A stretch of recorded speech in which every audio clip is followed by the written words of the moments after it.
The studio audience buzzed with excitement as the cameras rolled. The Steve Harvey Show was always a place for laughs, uplifting moments, and heartfelt conversations. But tonight, something was different. The crowd didn't know it yet. Even Steve Harvey himself had no idea what was coming. Keanu Reeves walked onto the stage to a thunderous round of applause. The energy in the room was electric. People expected charm, humility, maybe a few funny stories about life in Hollywood. Steve was ready with his signature grin, prepared to guide the conversation with warmth and humor. But as Keanu took his seat, something caught his eye, something small but powerful. A crucifix, hanging around Steve Harvey's neck, gleaming under the bright stage lights. That's when everything changed. At first, it was subtle. A shift in Keanu's posture, a flicker of something unspoken in his expression. The audience didn't notice, but Steve did. He had interviewed thousands of people before, and he could tell when a moment was about to become bigger than anyone expected. Keanu wasn't just here to talk about movies. Something was coming. And then out of nowhere, Keanu leaned forward. His voice was calm, steady, but carrying something heavy underneath. "Can I tell you something I've never revealed in public?" The room went still. Steve Harvey blinked, caught off guard. He wasn't often speechless, but this wasn't just a casual celebrity confession. This was something deeper, something raw. He didn't say a word, just nodded, and Keanu took a breath, a long, slow breath, like he was preparing to step off a ledge. "There was a night," he began. "A few years ago, I was in a really dark place. I couldn't move, couldn't eat, couldn't sleep. I wasn't even sure I wanted to be alive." The air in the studio tightened. The audience just moments ago laughing and cheering now sat frozen, hanging on to every single word. Everything felt empty. Keanu continued. "I was scrolling through my phone, trying to distract myself, trying to feel something, anything. And then I came across a video." He glanced at Steve. "It was you." Steve's expression shifted. His fingers instinctively touched the cross around his neck. "You were talking about faith," Keanu said. "About purpose, about how God doesn't waste pain." Steve sat back, exhaling slowly. He knew the exact message Keanu was talking about. It was one of the most personal things he had ever shared, but he never imagined it would reach him. Keanu's voice dropped, even lower. "But it wasn't just what you said," he admitted. "It was how you said it, like you had lived it, like you knew what it meant to be broken and still keep going." The room was silent. No one even dared to shift in their seat. "And you were wearing this," Keanu gestured toward Steve's crucifix. "This exact one. I remember staring at it thinking, this man believes in something bigger. Maybe I can too." Steve Harvey's eyes glistened under the lights. He opened his mouth to speak, but for the first time in a long time, he had no words.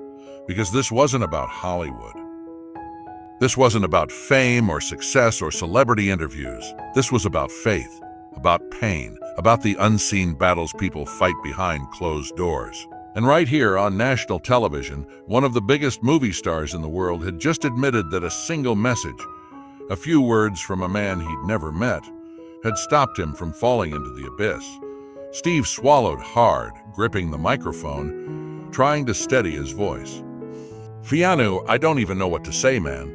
Keanu gave a small smile, but his eyes were still distant, like he was back in that dark moment, reliving it. "You don't have to say anything," he murmured. "I just needed you to know."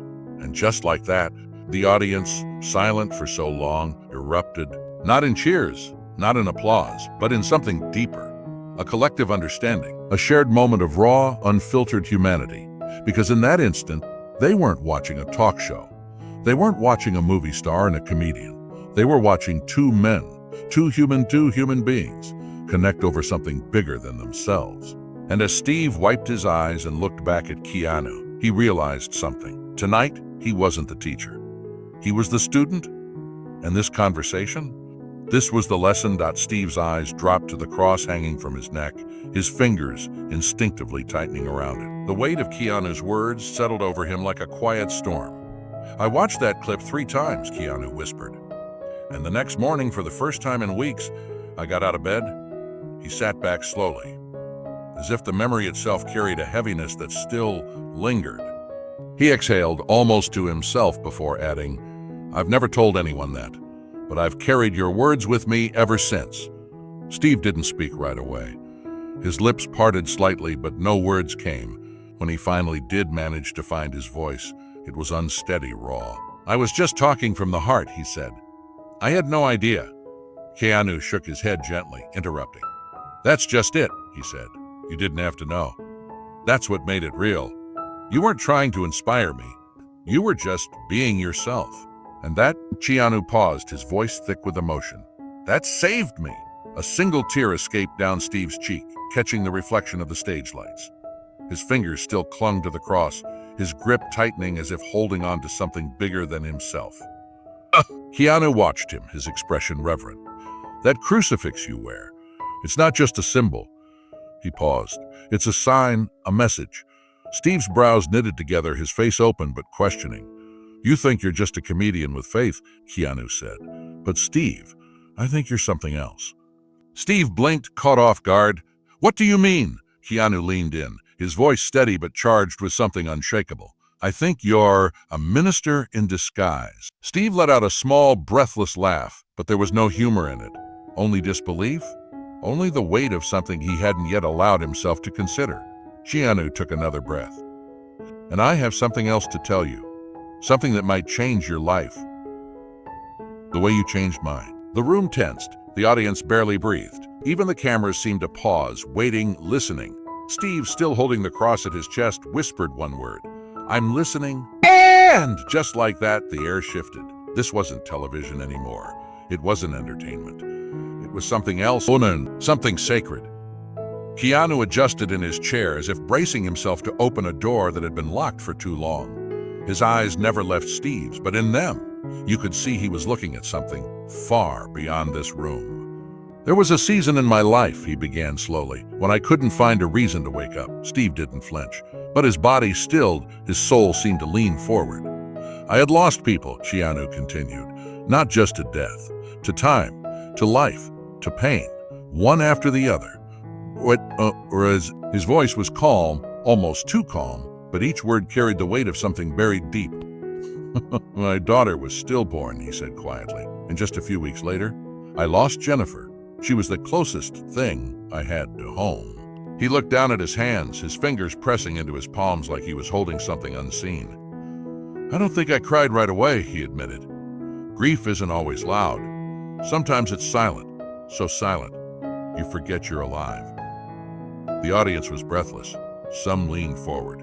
Others leaned into themselves. "I kept working," Keanu continued. "Kept doing interviews, kept playing roles, because it's easier to disappear behind a character than to be yourself when yourself is broken." Steve's fingers brushed over the crucifix again, not for show, not as a habit. "Just grounding." Keanu's voice dropped lower, but eventually the noise outside couldn't drown out the silence inside. A long pause. And one night, that silence almost won. Steve tilted his head slightly, searching Keanu's face for what was coming. "It was late," Keanu said. "I was alone. I hadn't slept in days. I didn't want to eat. I didn't want to talk. I didn't want to..." He hesitated, his voice faltering just for a second before regaining its steadiness. The word hit the air like a stone dropped into deep water. "So I sat there," he continued, "in the dark, just sitting. For hours. Silence, no prayers, no thoughts, just the thought after all thoughts." He let the words settle before adding, "That kind of emptiness." Steve's jaw tensed. His hand, now gripping the crucifix fully, didn't move. Keanu's voice barely rose above a whisper. "And that's when it happened." The audience didn't shift, didn't move, didn't breathe. "I picked up my phone," Keanu said. "Just scrolling, not looking for anything, just trying not to feel." A slow inhale, and I saw a clip. Steve blinked, his brows pulling together slightly. "It was you." Steve's breath hitched, small, almost imperceptible, but there. "You were on stage," Keanu continued, "talking about storms, about how God doesn't waste pain, about how sometimes the thing that's breaking you is actually breaking you open."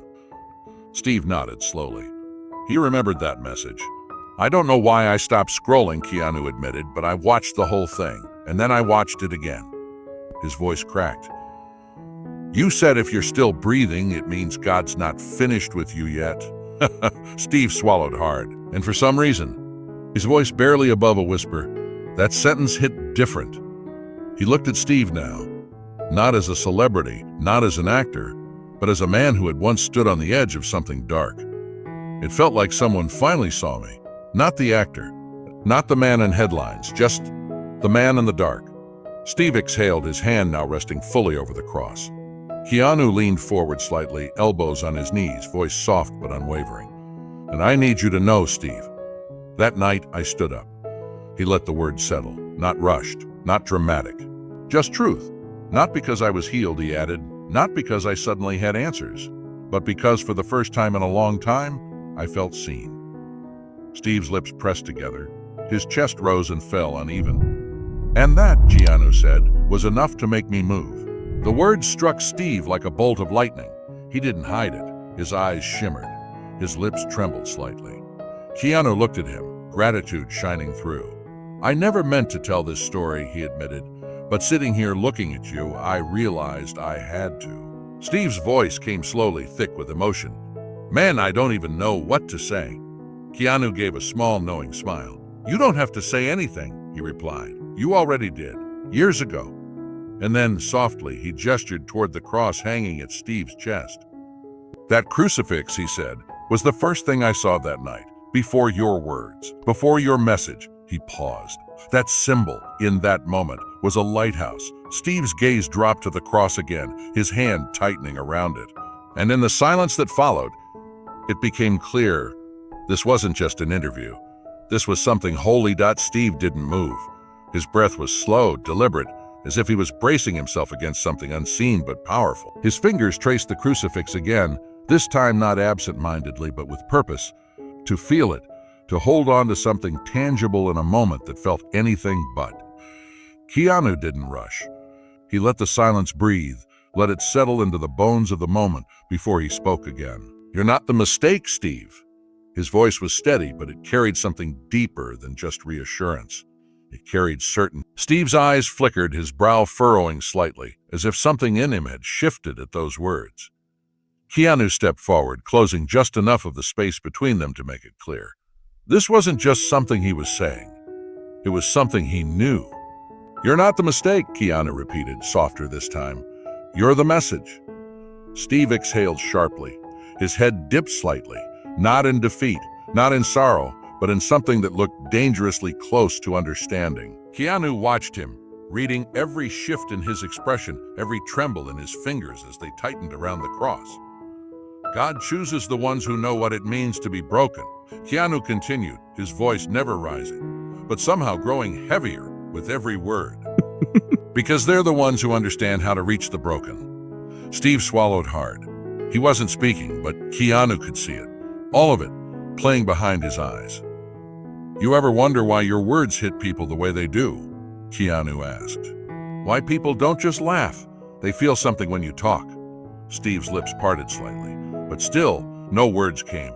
It's because you don't just speak from wisdom, Steve, Keanu said, his eyes locked onto Steve's, unshaken. You speak from wounds.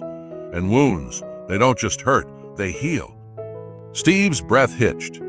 His head tilted slightly as if the weight of those words had landed right in the center of his chest. Keanu let the silence stretch, not to dramatize the moment, but because he knew some truths need space to settle.